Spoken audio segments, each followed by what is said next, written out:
Hello everyone, welcome to CET with CUEPN। आज के इस वीडियो में हम लोग करंट इलेक्ट्रिसिटी का फॉर्मूला रिवीजन करेंगे, फटाफट करेंगे। देखो, सीईटी के लिए हमें फॉर्मूला याद होना बहुत ज़रूरी है। फॉर्मूला से ही हम क्वेश्चन सॉल्व कर लेते हैं बहुत सारे केसेस में। सो ध्यान से देखेंगे। फॉर्मूला के साथ साथ मैं कुछ कुछ इंपॉर्टेंट कॉन्सेप्ट भी बताऊंगा जो कि पेपर में फ्रीक्वेंटली अकरिंग होते हैं। कुछ कुछ रिजल्ट भी डिस्कस करेंगे जिसके ऊपर भी क्वेश्चन आते हैं। पहला फॉर्मूला है अपने पास V is equals to I R, voltage is equals to current into resistance.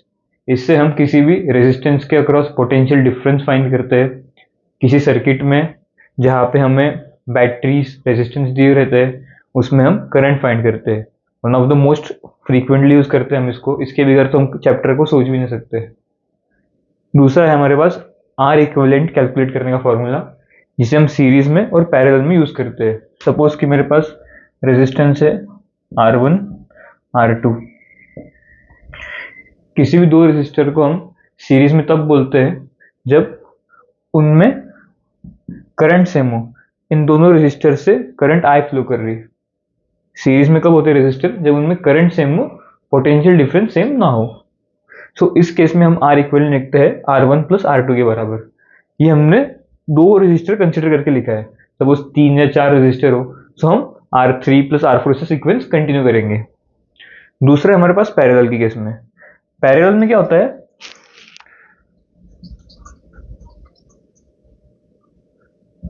Parallel में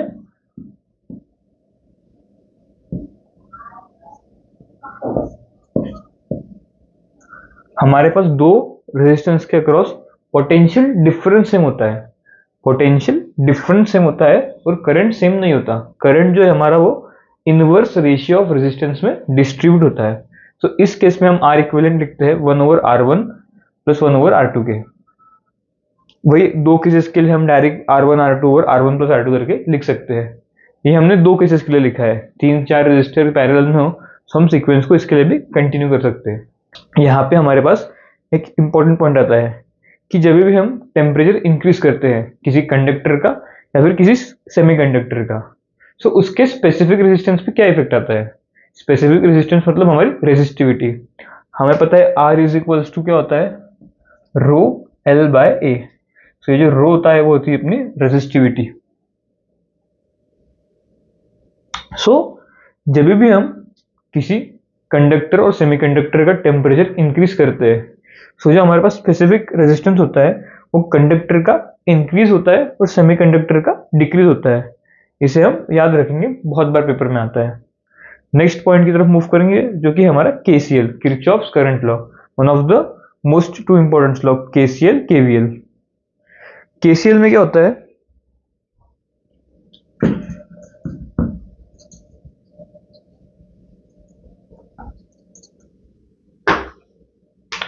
सपोज ये मेरा एक जंक्शन है। जंक्शन मतलब जहां दो या दो से ज्यादा वायर्स मीट करते हैं, उसे हम बोलते हैं जंक्शन।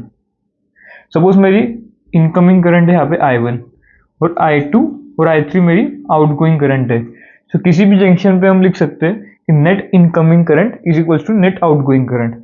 यहाँ पे इनकमिंग करंट I1 है, so I1 is equals to I2 plus I3।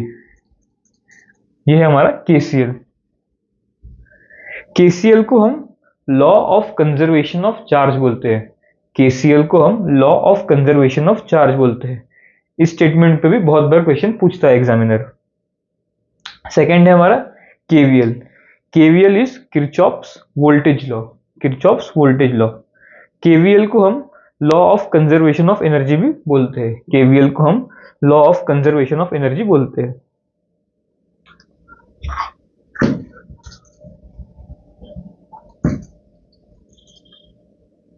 देखो KVL में कैसा होता है? सपोज मेरे पास एक सर्किट है। यहाँ पे मेरे पास एक बैटरी है सपोज 10 वोल्ट्स की। मेरे पास एक और बैटरी है सपोज 5 वोल्ट्स की। मेरे पास एक रेजिस्टेंस है R1, एक रेजिस्टेंस है R2। Let us assume them 1 ohm and 3 ohm for simplicity. और ये मेरा सर्किट कनेक्टेड है। अब मुझे सपोज पूछा है कि इस सर्किट में हमें नेट करंट फाइंड करो। तो ये तो इजी, तो हम डायरेक्टली फाइंड कर सकते हैं। बट कभी कभी कॉम्प्लिकेटेड सर्किट आते हैं तो उसमें हम केवीएल की हेल्प लेते हैं। तो हम क्या कर रहे हैं, सबसे पहले करंट का डायरेक्शन अज्यूम कर लेते हैं। सपोज कि मैंने करंट का direction anti clockwise I assume कर लिया, और सर्किट के हर एक कंपोनेंट के अक्रॉस हम उसकी वोल्टेज की इक्वेशन लिखते हैं। जब भी हम किसी बैटरी में निगेटिव से पॉजिटिव टर्मिनल की तरफ जाते हैं, जब भी हम किसी बैटरी वी में निगेटिव से पॉजिटिव टर्मिनल की तरफ जाते हैं, तब वो उसमें वोल्टेज गेन होता है और उसे हम प्लस भी लिखेंगे। जब भी हम पॉजिटिव से निगेटिव जाएंगे, पॉजिटिव से निगेटिव जाने पे वोल्टेज ड्रॉप होता है अपना, और उसे हम माइनस भी लिखते हैं। जब भी हम किसी रेजिस्टेंस में करंट की डायरेक्शन के अक्रॉस मूव करेंगे, तो रेजिस्टेंस के अक्रॉस हम पोटेंशियल लिखते हैं माइनस आई आर। वही हम करंट के अपोजिट डायरेक्शन में मूव करें, सो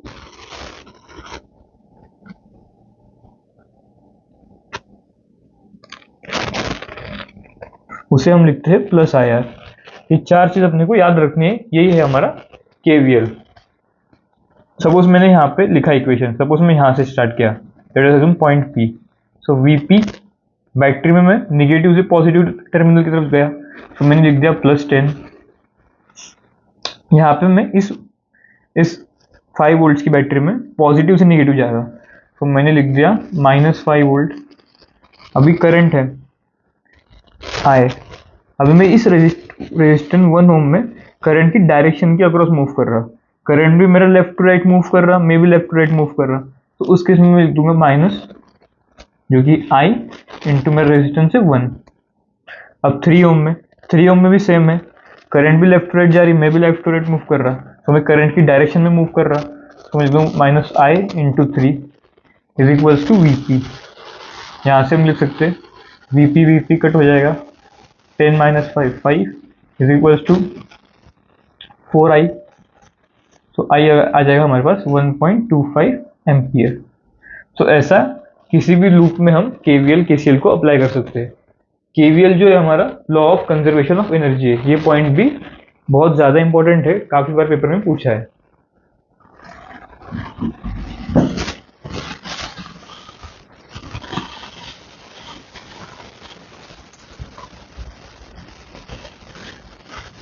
नेक्स्ट है हमारा व्हीटस्टोन ब्रिज। देखो व्हीटस्टोन ब्रिज बहुत ज़्यादा इंपॉर्टेंट, मीन्स हर एग्जाम में व्हीटस्टोन ब्रिज का क्वेश्चन तो आता ही है, हमारे एग्जाम में भी बहुत बार दिखता है व्हीटस्टोन ब्रिज। तो व्हीटस्टोन ब्रिज क्या होता है? व्हीटस्टोन ब्रिज एक रेजिस्टेंसेस की अरेंजमेंट है।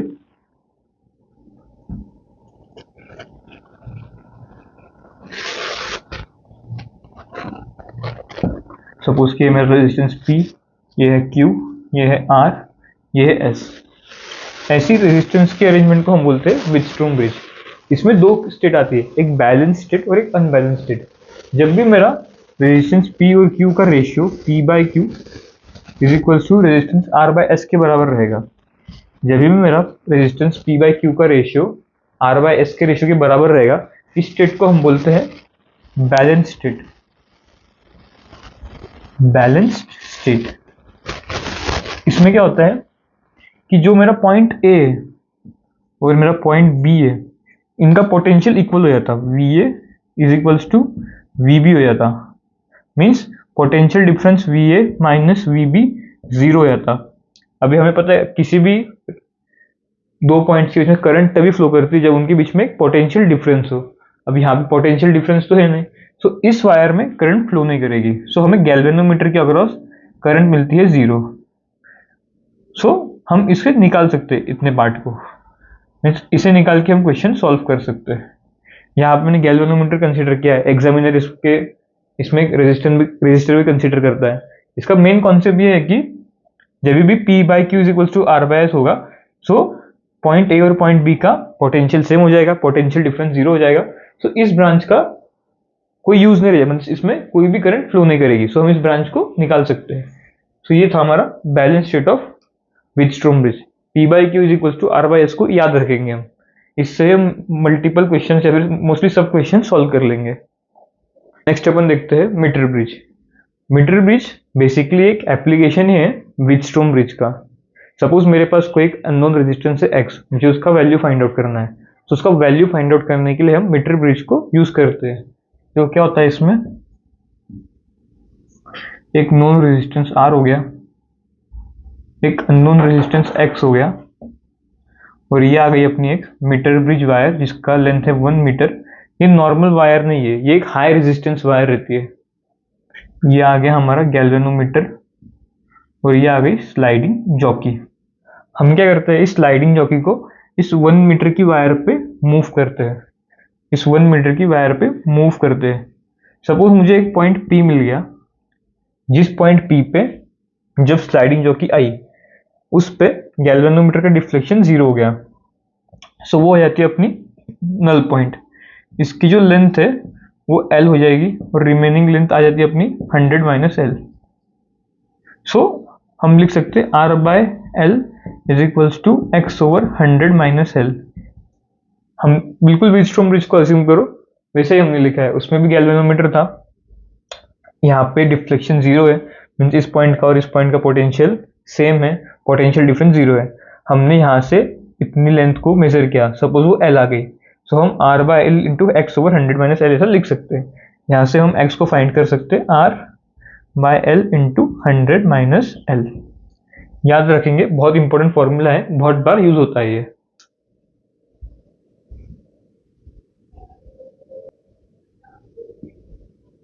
नेक्स्ट अपन देखते हैं conversion of galvanometer into ammeter and voltmeter. सबसे पहले गैल्वेनोमीटर क्या होता है अपना, गैल्वेनोमीटर अपना एक करंट मेजरिंग डिवाइस है। एमीटर अपना करंट मेजरिंग डिवाइस है, बट गैल्वेनोमीटर जो है वो स्मॉल करंट्स मेजर करता है as compare to ammeter. Voltmeter अपना पोटेंशियल डिफरेंस मेजर करने वाला डिवाइस है। एमीटर को हम किसी भी रेजिस्टेंस में सीरीज में कनेक्ट करते हैं सर्किट में, वही वोल्टमीटर को रेजिस्टेंस के पैरेलल में कनेक्ट करते हैं। अभी अपन देखते हैं कैसे अपन गैल्वेनोमीटर को वोल्टमीटर और एमीटर में कन्वर्ट कर सकते हैं।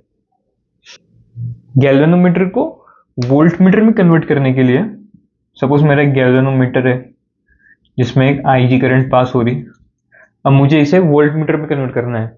सो मैं क्या करूंगा, इसके अक्रॉस सीरीज में एक हाई रेजिस्टेंस R कनेक्ट कर दूंगा, एक हाई रेजिस्टेंस R कनेक्ट कर दूंगा। ये बन गया मेरा वोल्टमीटर।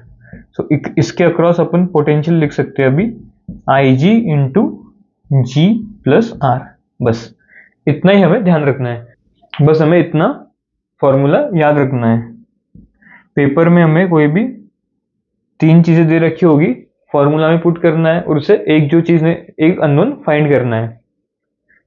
अभी अपन देखते हैं conversion of galvanometer into ammeter. Galvanometer को एमीटर में कन्वर्ट करने के लिए हम क्या करते हैं, गैल्वेनोमीटर के अक्रॉस एक low resistance shunt S connect करते हैं।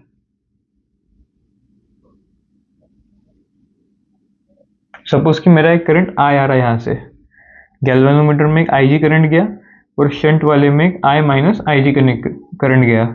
सो हम लिख सकते हैं S into I minus IG is equals to G into IG। यहाँ पे S और G क्या है मेरा, resistance of shunt and resistance of galvanometer. इस फॉर्मूला की हेल्प से हम जो भी क्वेश्चन आते हैं conversion of galvanometer into ammeter को, उनको मोस्टली टैकल कर लेंगे। ये फॉर्मूला कहाँ से आया, देखो गैल्वेनोमीटर के पास भी एक रेजिस्टेंस है, शंट के पास भी एक रेजिस्टेंस है, ये दोनों पैरेलल में कनेक्टेड है। हमें पता है करंट जो है वो पैरेलल में इनवर्स रेशियो ऑफ रेजिस्टेंस में डिस्ट्रीब्यूट होती है। सो वहां से हम इस फॉर्मूला को कैलकुलेट करते हैं। मैंने डायरेक्ट फॉर्मूला दिया है, वैल्यूज पुट करेंगे, आंसर लाएंगे। अभी 2 डिवाइस और होते हैं, एक होता है मिली एमीटर और एक होता है मिली वोल्टमीटर। मिली वोल्टमीटर क्या करता है, अपना छोटे वोल्टेज को मेजर करता है, वही मिली एमीटर स्मॉल करंट को मेजर करता है। इसका एक रेजिस्टेंस का फॉर्मूला, रेजिस्टेंस के कंपेयर करने का क्वेश्चन पेपर में आता है।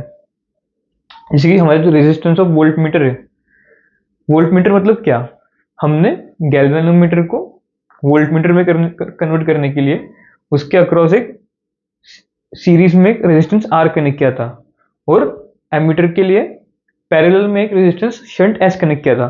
तो वो जो रेजिस्टेंस हमने कनेक्ट किया है उसकी बात कर रहे हैं।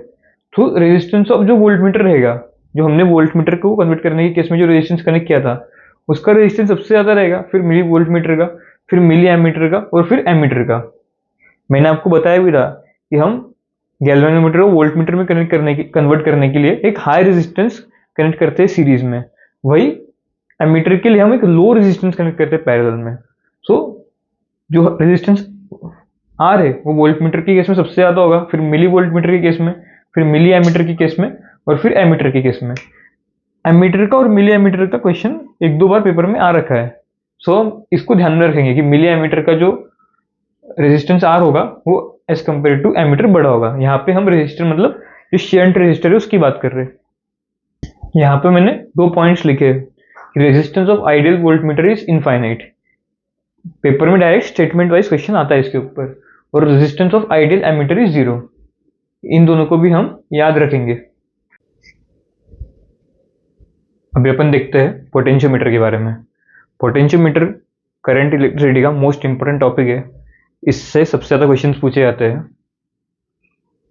बेसिकली पोटेंशियोमीटर मतलब किसी भी सेल या फिर बैटरी का इलेक्ट्रोमोटिव फोर्स ईएमएफ या फिर वोल्टेज मेजर करने के लिए एक डिवाइस रहता है। वोल्टेज वगैरह हम वोल्टमीटर की हेल्प से भी मेजर कर सकते हैं, बट पोटेंशियोमीटर के जो रिजल्ट्स होते हैं वो काफ़ी एक्यूरेट होते हैं as compare to voltmeter. Potentiometer में एक एक्सपेरिमेंट ही बेसिकली, जिसमें कि एक पोटेंशियोमीटर वायर होती है L0 लेंथ की, लेट अस अज्यूम, उसका रेजिस्टेंस है R0। एक बैटरी होती है E1 वोल्ट्स की, और रियोस्टेट होता है RH। रियोस्टेट मतलब इससे हम अपने हिसाब से रेजिस्टेंस मेंटेन कर सकते हैं सर्किट में। ये एक्सपेरिमेंटल पार्ट है, मैं सिर्फ समझाने के लिए बता रहा हूँ, अपने को मेनली फॉर्मूला से ही काम हो जाएगा अपना। यहाँ पे हम एक बैटरी या फिर सेल कनेक्ट करते हैं जिसका कि हमें ईएमएफ वोल्टेज फाइंड करना है। ये है अपना गैल्वेनोमीटर, ये है स्लाइडिंग जॉकी। देखो अभी इसमें इस वायर के अक्रॉस एक लेंथ L0 है, रेजिस्टेंस R0 है। सो यहाँ पे इस सर्किट में एक करंट भी तो फ्लो होगी I1। लेट अस अज्यूम इन दोनों पॉइंट पे A और B, लेट अस अज्यूम इन दोनों पॉइंट A B पे एक पोटेंशियल है VAP। सो ये potential difference per unit length L0 अपनी वायर की, इसे हम बोलते हैं पोटेंशियल ग्रेडियंट K। क्या बोला मैंने सर्किट में बैटरी कनेक्ट करी है, एक रेजिस्टेंस वायर है, सो इस सर्किट में करंट फ्लो करेगा। सो वायर के एंड पॉइंट से जो पोटेंशियल डिफरेंस रहेगा VAB ओवर वायर के लेंथ L0, इसे हम बोलेंगे अपना potential gradient which is equals to K। ये हो गई पहली बात। देखो अभी स्लाइडिंग जॉकी है, जॉकी को हम इस वायर पे मूव करेंगे। लेट अस अज्यूम हमें एक पॉइंट P मिल गया जिसपे हमें गैल्वेनोमीटर में जो करंट है वो 0 मिल गई, मतलब ये अपना नल पॉइंट। इस पॉइंट पे हमारा जो पोटेंशियल यहाँ पे वही पोटेंशियल यहाँ पे होगा, कि गैल्वेनोमीटर की तो करंट अपनी 0 हो गई, मतलब पोटेंशियल डिफरेंस 0 आ गया। सो यही पॉइंट अपनी चाहिए था। इस पॉइंट P की हमने लेंथ मेजर करी यहाँ से, लेट अस अज्यूम कि हमें L1 मिल गई। सो हम इस बैटरी का वोल्टेज जो कि हमें चाहिए था V, उसे हम लिख सकते K इंटू ये length L1, K into length L1। जब भी हम L1 लेंथ को पोटेंशियल ग्रेडियंट K से मल्टीप्लाई करेंगे, सो हमें जो बैटरी सेल का वोल्टेज चाहिए था V वो मिल जाएगा। इसलिए मैंने फॉर्मूला में लिखा है कि जो V है अपना वो लेंथ ही प्रोपोर्शनल है, वही K जो है अपना पोटेंशियल ग्रेडियंट जो कि है V/L, V is equals to KL। ये हमने डिस्कस किया। इसी फॉर्मूले की हेल्प से हम मल्टीपल क्वेश्चंस टैकल कर लेते हैं इसके। अभी लेट अस अज्यूम बैटरी का जो इंटरनल रेजिस्टेंस R है, हमें क्वेश्चन में उसका वैल्यू फाइंड करने के लिए बोला। सो कैसे करेंगे? देखो अभी तो इस पॉइंट पे हमारी लेंथ जो नल पॉइंट की लेंथ है वो L1 आ रही थी।